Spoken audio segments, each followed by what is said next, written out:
ശക്തമായിട്ടുള്ള അടിയൊഴുക്കാണ് പുഴയിലുള്ളത്. ഞാൻ നേരത്തെ സൂചിപ്പിച്ചു, ആ ശക്തമായിട്ടുള്ള അടിയൊഴുക്ക് തന്നെയാണ് അതിൽ ഏറ്റവും പ്രധാനപ്പെട്ട കാര്യവും. ഈ സ്കൂബ ഡൈവേഴ്സിനെ സംബന്ധിച്ചുള്ള പ്രധാനപ്പെട്ട വെല്ലുവിളി അത് തന്നെയാണ്. നാവികസേനയിലെ അംഗങ്ങളൊക്കെ പറയുന്നത് അവർക്ക് ആ വിഷനിലുള്ള ക്ലാരിറ്റി കുറവ് അല്ല, ഈ ശക്തമായിട്ടുള്ള അടിയൊഴുക്കാണ് അതിൽ പ്രധാന തടസ്സം, വെല്ലുവിളി. ഈ കാണുന്ന പോലീസ് വാഹനത്തിലാണ് ആ ബാറ്ററികൾ എത്തിച്ചിരുന്നത്. നമ്മൾ നേരത്തെ പറഞ്ഞൊരു കാർവാറിൽ നിന്ന് ആ പോലീസിന്റെ ആ ബസ്സിൽ, ആ മിനി ബസ്സിലാണ് ബാറ്ററികൾ കാർവാറിലെ ആ റെയിൽവേ സ്റ്റേഷനിൽ നിന്ന് ഇങ്ങോട്ടേക്ക്, അതായത് ഷിരൂരിലെ ആ രക്ഷാദൗത്യം നടക്കുന്ന ഇടത്തേക്ക് എത്തിച്ചിരുന്നത്. ആ വാഹനം അവിടെ എത്തിയതിൻ്റെ ദൃശ്യങ്ങളാണ് ഇപ്പോൾ പ്രേക്ഷകർ കാണുന്നത്.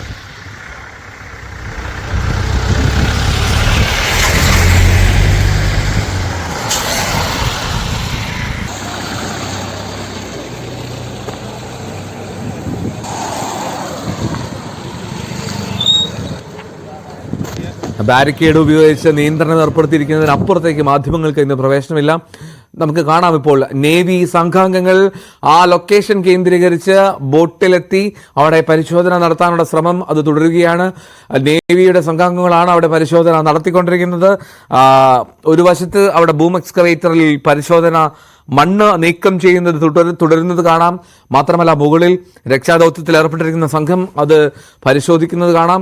താഴെ നേവിയുടെ നേതൃത്വത്തിൽ ആ ഡിങ്കി ബോട്ടുകളിലെത്തി അവിടെ ലൊക്കേഷനിലേക്ക് എത്തിക്കൊണ്ടിരിക്കുകയാണ്. ലൊക്കേഷൻ കേന്ദ്രീകരിച്ചുള്ള പരിശോധന, അവിടെ സോണാർ പരിശോധന നടത്തുന്നുണ്ട്. ഒപ്പം തന്നെ ഡൈവിങ്ങിനുള്ള സാധ്യതയൊക്കെയാണ് അവർ പ്രധാനമായും ഇപ്പോൾ ആശ്രയിക്കുന്നത്. ആ ഡൈവിംഗ് സാധ്യതയിലൂടെ മാത്രമേ നമുക്ക് ആദ്യം അർജുനിലേക്ക് എത്താൻ കഴിയൂ. ലോറി ഉയർത്തുന്നതിനപ്പുറം ഡൈവിങ്ങിലൂടെ എത്തി ക്യാബിനിലേക്ക് എത്തി അർജുനെ ഉയർത്തുക എന്നുള്ള ദൗത്യത്തിലേക്കാണ് കാര്യങ്ങൾ പോകേണ്ടത്. അതിനുള്ള പ്രയത്നമാണ് ഇപ്പോഴും നടക്കുന്നത് എന്നാണ് മനസ്സിലാക്കാൻ കഴിയുന്നത്. അർജുനായുള്ള രക്ഷാപ്രവർത്തനം അത് ഊർജിതമായി തുടരുകയാണ്. ഊർജിതമായി തന്നെ അർജുന്റെ ലോറി കണ്ടെത്താനുള്ള ശ്രമം അത് പുരോഗമിക്കുന്നു. ഇന്ന് നിർണായക ദിനമാണെന്നുള്ള കാര്യത്തിൽ യാതൊരു സംശയവുമില്ല, വളരെ നിർണായകമാണ്. എത്രമാത്രം ശ്രമകരമായിട്ടുള്ള ദൗത്യത്തിലാണ്, ദിവസങ്ങൾ നീണ്ടുനിന്ന ആ ദൗത്യത്തിലാണ് നമ്മൾ സാക്ഷ്യം വഹിച്ചത് എന്നുള്ളത് പറഞ്ഞു തരേണ്ട സാഹചര്യമില്ലല്ലോ. അത്രമാത്രം നമ്മൾ കാത്തിരുന്നു. ആ കാത്തിരിപ്പിനൊടുവിൽ നമ്മൾ അർജുനിലേക്ക് എത്തുന്ന സാഹചര്യം കൂടിയുണ്ട്. രണ്ടാമത്തെ എക്സ്കവേറ്റർ എത്തിച്ച് അതിൻ്റെ പ്രവർത്തനം കൂടി അല്പസമയത്തിനകം ആരംഭിക്കുന്നു. ഡ്രോണിൻ്റെ ബാറ്ററിയും ഷിരൂരിലെത്തിയിട്ടുണ്ട്. ഇനി കൂടുതൽ ഊർജിതമായിട്ടുള്ള ഫലങ്ങൾ, കൂടുതൽ ഊർജിതമായിട്ടുള്ള റിസൾട്ടുകൾ നമുക്ക് ലഭിക്കുമെന്നുള്ള പ്രതീക്ഷയാണുള്ളത്. ഷിരൂരിൽ രക്ഷാദൗത്യം പുരോഗമിക്കുന്നു. 2 ബോട്ടുകളാണ് നിലവിൽ ഇപ്പോൾ നമുക്ക് ദൃശ്യങ്ങളിൽ കാണാൻ കഴിയുന്നത്. 4 ബോട്ടുകളിലായിട്ടാണ് നാവികസേനയുടെ തെരച്ചിൽ എന്നുള്ളതാണ് വിവരം. പക്ഷേ 2 ബോട്ടുകളാണ് ഇപ്പോൾ ആ ലൊക്കേഷൻ കേന്ദ്രീകരിച്ച് നിൽക്കുന്നത് എന്നുള്ളതാണ്. 2 ബോട്ടുകൾ കൂടുതൽ ആ ലൊക്കേഷനിലേക്ക് അടുക്കുമെന്ന് നമുക്ക് പ്രതീക്ഷിക്കാം. എന്നാലും ഡ്രോണിന്റെ ബാറ്ററി എത്തിച്ചിട്ടുണ്ട്. അപ്പോൾ ഡ്രോൺ ഉപയോഗിച്ചുള്ള പരിശോധനയും ഉടൻ തന്നെ ആരംഭിക്കും.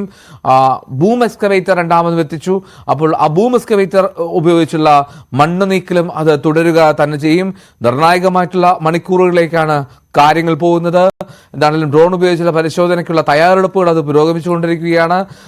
2 മണിക്കൂർ കൊണ്ട് റിസൾട്ട് ലഭിക്കുമെന്നുള്ളതാണ് ഈ റിട്ടയർഡ് മേജർ ജനറൽ ഇന്ദ്രപാലന്റെ പ്രതികരണം. അതായത് ദൗത്യം ആരംഭിച്ചാൽ ഏതാണ്ട് 2 മണിക്കൂറിൽ ഈ ദൗത്യത്തിലെ കാര്യക്ഷമമായി അവസാനിപ്പിക്കാൻ കഴിയുമെന്നുള്ള പ്രതീക്ഷ അദ്ദേഹം പങ്കുവയ്ക്കുന്നു. അങ്ങനെ നമ്മൾ ആഗ്രഹിക്കുകയും ചെയ്യുന്നു. ഐബോർഡ് ഡ്രോൺ ബാറ്ററി എന്നുള്ളതാണ്. ഐബോർഡ് ഡ്രോണിന്റെ ബാറ്ററിയാണ് ഷിരൂരിൽ എത്തിച്ചത്. കാർവാറിലാണ് ട്രെയിൻ മാർഗം എത്തി. ഡൽഹിയിൽ നിന്ന് അവിടെ നിന്ന് പോലീസിന്റെ പ്രത്യേക വാഹനത്തിൽ ഇപ്പോൾ അവിടെ എത്തുകയും ചെയ്തു. എന്നാലും ഈ ഐബോർഡ് ഡ്രോൺ ഉപയോഗിച്ചുള്ള തെരച്ചിൽ നമുക്ക് നോക്കാം. അത് എത്രമാത്രം ഫലപ്രദമാകുമെന്നുള്ളത്, എത്രമാത്രം സംവിധാനങ്ങൾ അതിലുണ്ട് എന്നുള്ളത് സാങ്കേതികമായിട്ടുള്ളൊരു വിശദീകരണം നൽകിയിട്ടില്ലെങ്കിൽ പോലും നമുക്ക് കാത്തിരിക്കാം.